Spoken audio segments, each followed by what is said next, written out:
Hello guys, welcome back to channel Radharatnam first look and lyrical song video release అయిందన్నమాట. Movie name ఏంటంటే రత్నం movie అన్నమాట.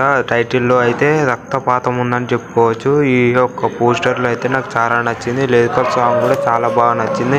అసలు విశేషం ఏంటంటే ఈ యొక్క మ్యూజిక్ డైరెక్టర్ ఎవరో మీకు తెలియదు కదా, అదే మన రాక్ స్టార్ డిఎస్పి అని చెప్పుకోవచ్చు. సాంగ్ మాత్రం నెక్స్ట్ లెవెల్ ఉంది. ఇంకొక మాట ఏంటంటే బ్యాక్గ్రౌండ్ మ్యూజిక్ మాత్రం నాకు చాలా నచ్చింది. అదే మెయిన్ ప్లస్ అని చెప్పుకోవచ్చు.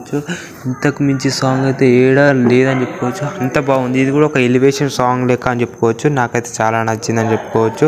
ఇది ఒక తమిళ సినిమా అయినా ఇప్పుడు తెలుగులో తమిళ్లో అయితే రిలీజ్ అవ్వబోతుంది. మూవీ మాత్రం రిలీజ్ చేసి ఇంకా అనౌన్స్ చేయలేడు కాబట్టి ఈ సాంగ్ మాత్రం నాకు చాలా నచ్చింది. నెక్స్ట్ లెవెల్ ఉందని చెప్పుకోవచ్చు. మొన్ననే రిలీజ్ అయింది. అంటే దీనికి 2 lakh వ్యూస్ కూడా సాకలేవు అని చెప్పుకోవచ్చు. ఎందుకంటే ఇలాంటి కంటెంట్ ఉన్న సినిమాలను మన తెలుగు వాళ్ళు అస్సలు దిగదనమాట. వాళ్ళకి నచ్చిన సినిమాల పెద్ద పెద్ద సినిమాలకైతే మంచిగా చూస్తుంది అనమాట. ఇలాంటి సినిమాలు అయితే చూడదు. సాంగ్స్ కూడా నాకైతే నేను చూసాను, ఇందాకే చూసాను. సజెస్ట్ కావాలి, ఎవరైనా షేర్ చేస్తే నాకు కూడా అర్థమవుతుంది.